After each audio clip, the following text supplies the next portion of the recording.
Bapak Ibu serta saudara yang dikasihi Tuhan dan adik-adik yang di rumah, sebelum saya memulai renungan atau khotbah saya di hari ini, mari kita beryel-yel pelkat PA dulu. Jadi nanti kalau saya bilang pelkat PA, adik-adik di rumah akan jawab yes, yes, yes. Kalau Bapak Ibu juga mau ikut di rumah, silahkan. Oke, siap? Pelkat PA. Ya. Bapak Ibu serta saudara yang dikasihi Tuhan. Di dalam kehidupan ini kita pasti mengharapkan bahwa kehadiran kita akan selalu menjadi berkat bagi orang-orang di sekitar kita.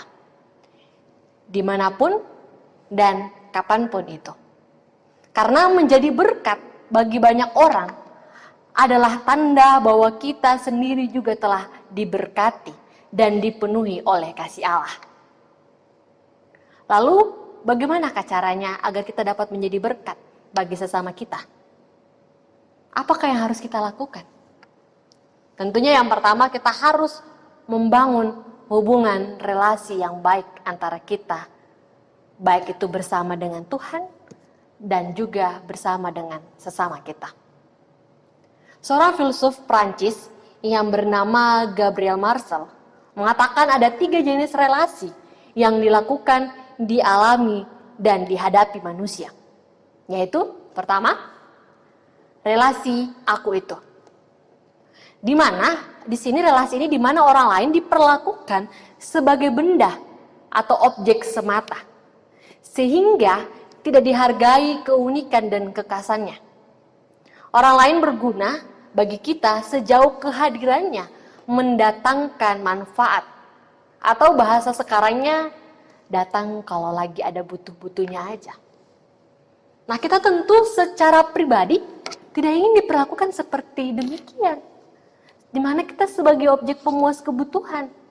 Setelah semuanya didapatkan, kemudian orang tersebut meninggalkan kita dan menghilang begitu saja. Tentu saja relasi ini membuat kita tidak menjadi berkat bagi sesama. Bahkan kehadiran kita kalau demikian seperti ini akan melukai hati sesama kita. Kemudian relasi yang kedua, yaitu relasi aku dan engkau. Dalam relasi ini, orang lain dianggap sebagai pribadi yang unik dan bermartabat, di mana setiap manusia membutuhkan keberadaan sesamanya tanpa kalkulasi untung rugi. Karena itu, antara aku dan engkau terjalin relasi saling membutuhkan, saling pengertian, dan solidaritas. Marcel mengatakan bahwa dalam relasi inilah terjadi relasi intimitas antara pribadi. Relasi itu melampaui ruang dan waktu. Karena relasi ini, maka penderitaan sesama juga merupakan bagian dari air mata saya. Misalnya, solidaritas seseorang terhadap teriakan para korban bencana. Atau kekerasan agama, kekerasan struktural yang menjadi niscaya. Pada pola relasi ini, kita menjadi berkat bagi sesama orang. Karena kesetiaan menjalankan kasih kepada sesama. Kemudian yang ketiga, relasi aku dan Tuhan. Relasi aku engkau itu dilakukan oleh manusia terbatas. Maka kebahagiaan yang dihadirkan manusia tidak pernah sempurna. Relasi antara manusia tentu tidak sempurna. Dan keterbatasan itu membuka pada dimensi lain yang transenden, yakni Allah sebagai kasih tanpa batas. Marcel percaya bahwa Tuhan akan menyempurnakan relasi manusia. Dalam diri Tuhan terdapat kerinduan abadi untuk selalu ada bagi sesama kita yang membutuhkan. Jadi, bukan hanya kita yang datang kalau lagi butuh, tetapi kita juga harus hadir di tengah-tengah mereka yang sedang membutuhkan kita. Demikianlah juga yang ingin disampaikan Paulus dalam nasihatnya kepada Timotius ketika Timotius akan diutus oleh Tuhan dan Paulus ke Efesus. Agar jemaat Efesus dapat boleh menerima anugerah keselamatan dari Allah. Dalam bagian ini, Paulus tidak hanya memberi nasihat dan semangat kepada Timotius bahwa Tuhan akan selalu bersamanya dan menguatkannya untuk menyampaikan Injil. Tetapi ia juga memberikan contoh melalui dirinya sendiri, bahwa ia pun dahulu sebelum menerima Kristus adalah seorang yang penuh dengan dosa. Ia melakukan kejahatan, menganiaya orang-orang Kristen, dan tidak percaya kepada Kristus. Dalam pengakuan Paulus, di mana kuasa kasih Kristus itu yang sudah mengubah sikap hidupnya, jalan pikirannya, berubah sikap dari jahat menjadi yang baik, dari melawan, mengejar orang-orang Kristen, berubah menjadi pemberita Injil dan membela Kristus. Melalui perubahan hidup Paulus, Paulus ingin menekankan bahwa setiap orang yang melakukan kesalahan, masih ada kemungkinan pengampunan bagi mereka. Karena mereka tergolong sebagai orang-orang yang buta rohani. Oleh karena itu, Tuhan Yesus pun pernah mendoakan mereka supaya Bapa mengampuni mereka. Karena mereka tidak tahu apa yang mereka perbuat. Sehingga Timotius harus tetap setia dan taat, bersabar dalam memberitakan Injil. Meskipun ia harus menerima penolakan oleh orang-orang di sekitarnya. Bahkan ia harus berhadapan dengan aliran-aliran sesat, orang berdosa. Setelah itu, Paulus juga mengungkapkan bahwa dia adalah orang yang paling berdosa. Pernyataan ini bukan didasarkan atas statistik, melainkan status perasaan yang subjektif Paulus, yang senantiasa ditimbulkan oleh Roh Kudus dan setiap saat menimbulkan rasa terima kasih. Menimbulkan rasa terima kasih yang besar dalam hatinya atas kasih karunia Allah yang menyelamatkan. Paulus pun bersaksi bahwa justru kepada orang yang paling berdosa seperti dirinya, Yesus Kristus malah menunjukkan segala kesabarannya. Dengan demikian, Paulus menjadi contoh bagi mereka yang percaya di kemudian hari, supaya mereka tidak perlu dibimbangkan dengan ajaran-ajaran sesat.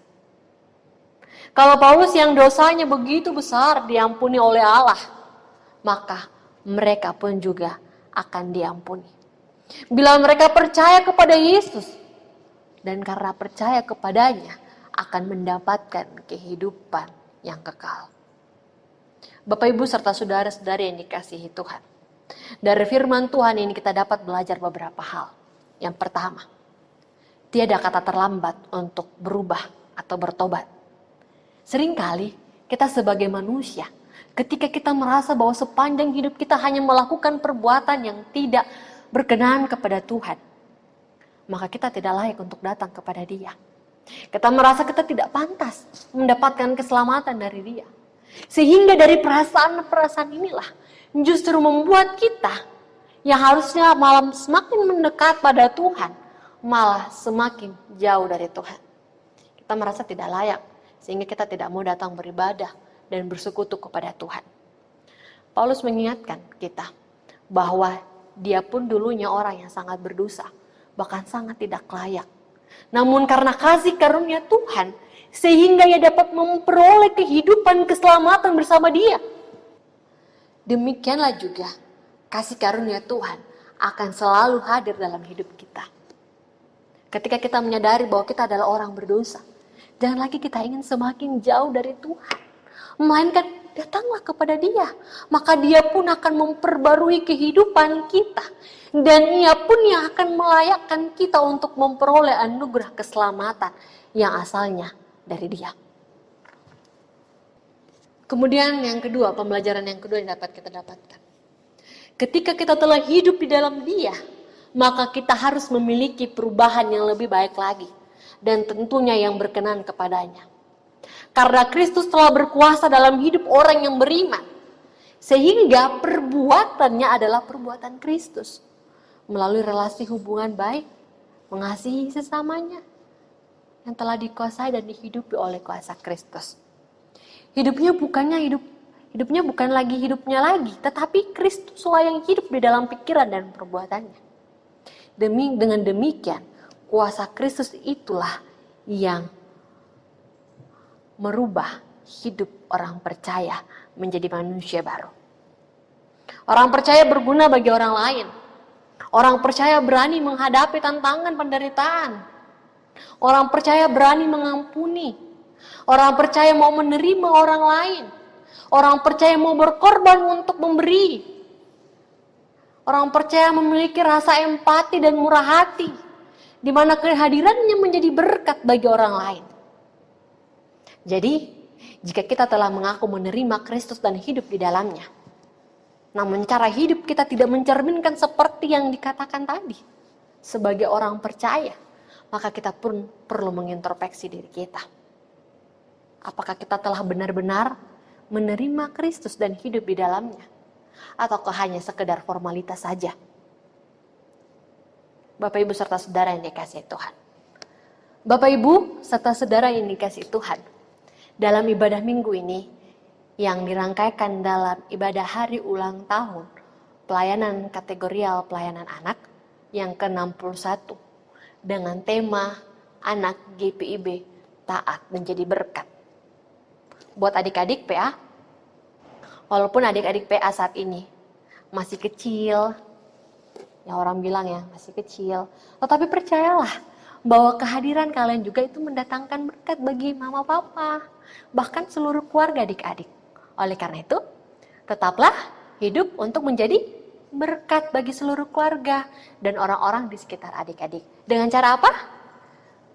Yaitu menjadi anak yang patuh dan taat kepada Tuhan dan kepada orang tua. Misalnya, kalau taat kepada Tuhan itu berarti adik-adik harus rajin baca Alkitab, rajin berdoa, dan bersekutu bersama Tuhan.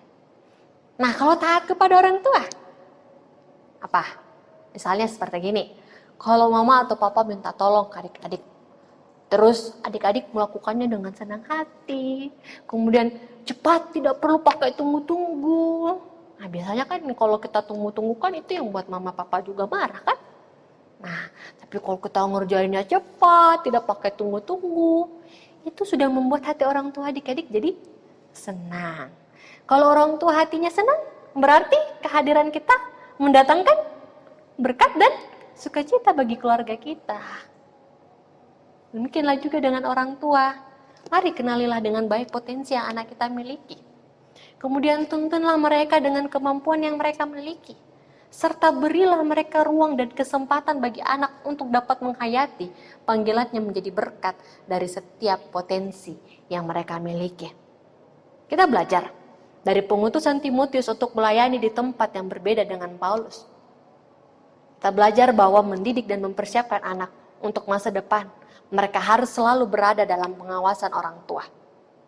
Ada saat ketika anak itu dikondisikan untuk mandiri, menyelesaikan tugas panggilan dan tanggung jawabnya sendiri. Dan sebelum sampai kepada titik kemandirian itu, orang tua harus memastikan bahwa anak sudah terbiasa mendengarkan pengajaran yang benar dan melakukan kegiatan yang baik serta bermanfaat. Sehingga mereka mampu mengambil keputusan dan langkah yang tepat. Serta jangan lupa memberikan kepercayaan kepada mereka untuk mengemban tugas dan tanggung jawabnya secara mandiri. Terlepas dari apakah anak akan berhasil atau tidak, dan bagaimana cara mereka mengerjakannya, orang tua harus tetaplah memberikan kepercayaan. Karena kepercayaan orang tua itu akan cukup menentukan dan menjadi daya dorong tersendiri bagi mereka. Terkhususnya juga bagi mereka yang saat ini akan memasuki masa peralihan dari PA ke PT. Ada 5 orang anak yang akan dialihkan dalam ibadah minggu ini. Buat kelima anak tersebut sekarang kalian sudah memasuki usia dan masa remaja kalian. Masa inilah adalah bagian dari masa pencarian jati diri kalian. Jadi tetaplah terus hidup di dalam Tuhan, sehingga kalian dapat menemukan jati diri kalian yang tepat. Jadi kalau kalian sudah masuk PT, ingat, jangan malas-malas untuk ikut gabung ibadah PT bersama dengan kakak-kakak yang lainnya. Mungkin awalnya kalian akan merasa canggung karena baru bergabung dengan mereka. Tapi janganlah sampai rasa canggung itu membuat terasa bahwa kalian berbeda dari yang lainnya, serta merasa tidak diterima. Percayalah, kakak-kakak di PT itu mereka semuanya baik-baik. Selama kalian juga mau membuka diri kalian, mereka juga akan selalu ada buat kalian. Oleh karena itu, tetaplah taat dan setia kepada Tuhan, rajin bersekutu kepada Tuhan, maka kehidupan kita akan diberkati olehnya. Sehingga kita pun juga dapat menjadi berkat bagi sesama kita. Amin.